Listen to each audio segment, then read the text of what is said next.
Hello and welcome, my name is Haas, and this is an advanced For Honor guide all about the Conqueror class. I'll briefly be going over the basics, but I mainly want to discuss advanced techniques which are in most cases not documented in the game. In fact, the Conqueror has a lot of hidden depth that is hard to tell on first glance. But if you want to do more than just shoving people around, stick with me. There's two important concepts you need to understand with the Conqueror. First of all, the Conqueror is slow. You need to have ice in your veins if you want to be a good Conqueror. Second, the Conqueror is incredibly reactive. For instance, you can't really trade as a Conqueror. Even if you're fighting someone who is technically a worse player but is playing very aggressively, you will almost always lose if you try to emulate that same aggression. You need to read an opponent, react defensively against aggression, or pressure them through your stamina removal tools if they play defensively themselves. The main weakness as a Conqueror is dealing with a hyper-aggressive Peacekeeper, for instance, and in those circumstances you really need to be on point. Alternatively, a Warden with a very strong feint game can lead to some serious issues if you attempt to play along in their feint game. But they both are more than beatable, and ultimately most matchups will play out fine. Enough concepts, let's have a brief look at the core moveset of the Conqueror. Conscript's Attrition, Final Argument, and Reaper's Crush, delightful names, are the basic chains of a Conqueror. They're rather straightforward on paper, but you hardly ever want to use them in the more obvious manner, and their use is really very specific. Conscript's Attrition is done through pressing the light attack button over and over, but switching a different direction with each hit. The result is a light attack that will come from any direction you please with a slightly faster attack speed than baseline. In theory, it's endless, but in practice you will use it incredibly sparingly due to an inherent passive weakness that I'll address in a moment. Final Argument is done through chaining Conscript's Attrition into one final heavy attack, and it's essentially there to throw off your opponent who is expecting another light attack from the attrition line. And finally, Reaper's Crush is done simply by chaining two heavy attacks together. Moving on from the chains to the explicitly shown moves, Charging Shield Crush, Shield Bash Mix-Up, and Shield Bash Riposte. Charging Shield Crush is possibly the most satisfying move in the game. It's exclusive to sprinting and as such can't be done in guard mode and requires you to, well, sprint and press the guard break button about half a second before you wish to pummel your victim to the ground. Notably, this move is very useful in the team game modes, as you can easily run to unsuspecting enemies and give your friend a huge boost by knocking their enemies to the ground.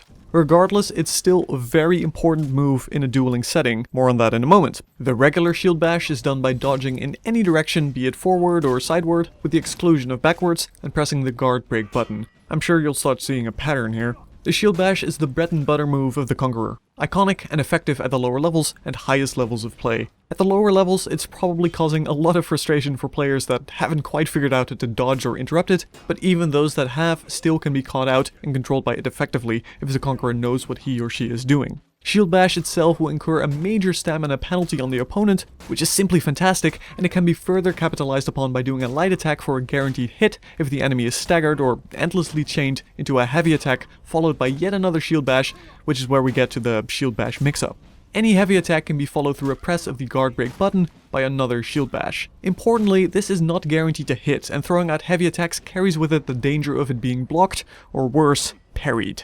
The main use of this is when you position your enemy in such a way that they will be bashed into a wall, incurring a large stagger, allowing you to safely throw out a sideways heavy and continue bashing them into the wall. Finally, the Shield Bash Riposte interacts with the Conqueror's full block stance and launches another Shield Bash at your opponent by going into the full block stance and leaving it with the press of the guard break button.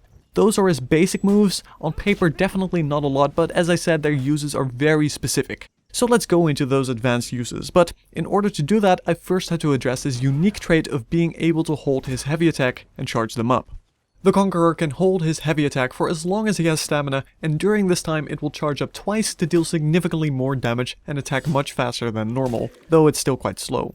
Well, in this mode you have to play differently. For one, you're draining stamina. Stamina is incredibly important, so if your enemy is backing off too much, be sure to cancel it, which can be done by pressing the feint button. You won't do a feint, the Conqueror can't do a regular feint as such, more on that in a moment, but you will cancel the attack. While in this mode, you can make great use of your passive Superior Block property on heavy attacks that the Conqueror receives. Essentially, instead of doing a parry, you will swing your charged up heavy attack at the enemy while blocking anything that comes your way. Keep in mind though that this eliminates the ability to do a parry, and staggering them with a block is far less safe, so depending on their moves, they can still get ahead if you take this trade. Crucially, while in this mode, you are completely vulnerable to guard breaks. If an opponent comes close and initiates a guard break that connects, you won't be able to defend against it while charging a heavy attack. Be absolutely aware of this possibility at all times. If you suspect an enemy is aggressively moving in to do a guard break, release the charged up heavy, which will prevent him from guard breaking and incurs a lot of damage on this side. This is highly dependent on your opponent's playstyle and your capability to predict his moves.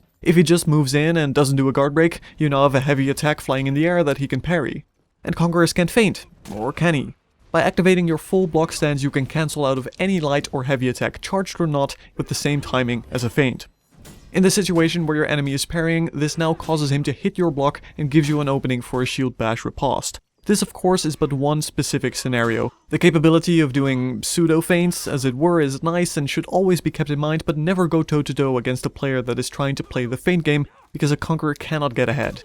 Full block stance is stamina intensive and very predictable. Your follow-ups are limited, really only shield bash riposte, and you are completely open to guard breaks while you are in it, unless you shield bash before the guard break hits. That right there is another great use of shield bash, and generally I would recommend cancelling charged heavies by dodging and using a shield bash instead of trying to pseudo feint it with full block stance. While you're in the heavy channeling mode, you can still normally block and dodge after all, which opens up quite a few possibilities, and this is where you'll get all of your leeway out of shield bash at higher levels of play. Shield bash, as I said, removes a lot of stamina, and if you're in a position where you can put up more pressure, this is then a great tool to do so, because the Conqueror can punish an exhausted enemy severely. This is where we pull back to the charging shield crush move. I said this had quite a lot of use in dueling too, and most people probably think I am just talking about using it as an opener, but that's not how it should be applied. Because how does an enemy punish this opener exactly? Well, quite easily with the light attack jab.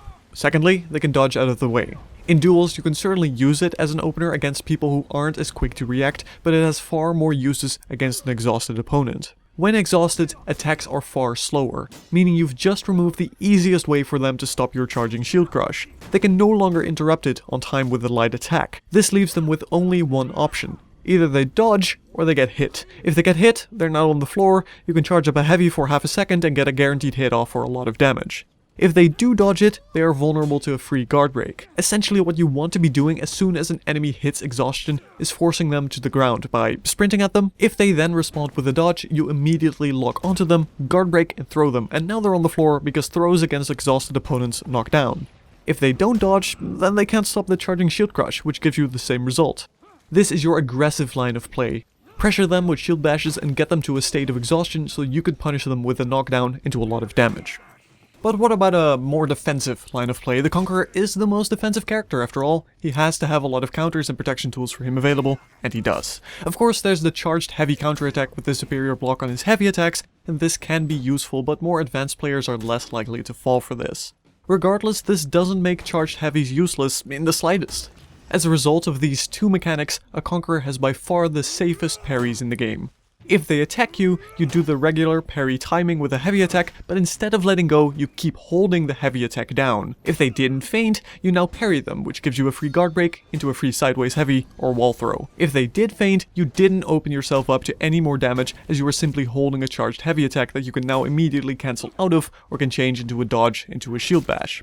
Another great defensive trait unique to the Conqueror is his interaction with blocking heavy attacks. Any heavy attack that you block as a Conqueror staggers your opponent long enough for you to get a free guard break. As I mentioned earlier, you can follow this free guard break up with either a throw into a wall for an even longer stagger, which you can then start chaining into shield bashes, or you can simply opt to go for a safe sideways heavy attack. Do note that the timing on this free sideways heavy is rather tight. If you change directions after the guard break, the delay is likely too big to guarantee it being a hit as it is. A light attack will always hit from any direction, so if you're having any issues, opt for that instead. Also note that the Conqueror's top heavy attack is too slow in nearly any situation, but as it does the same damage as a sideways heavy, you don't ever need to go for this.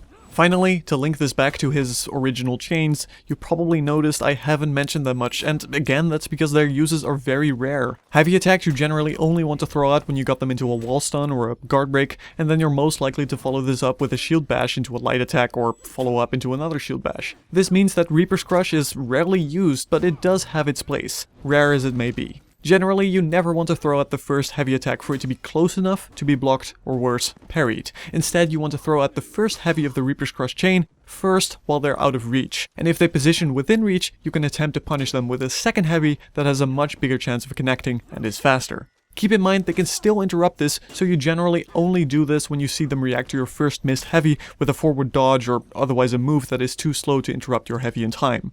As for his change requiring light attacks, be very careful when you use these. The Conqueror gets a free guard break upon any blocked heavy, but likewise, everyone else gets a free break on the Conqueror if they block his light attacks, chain or not.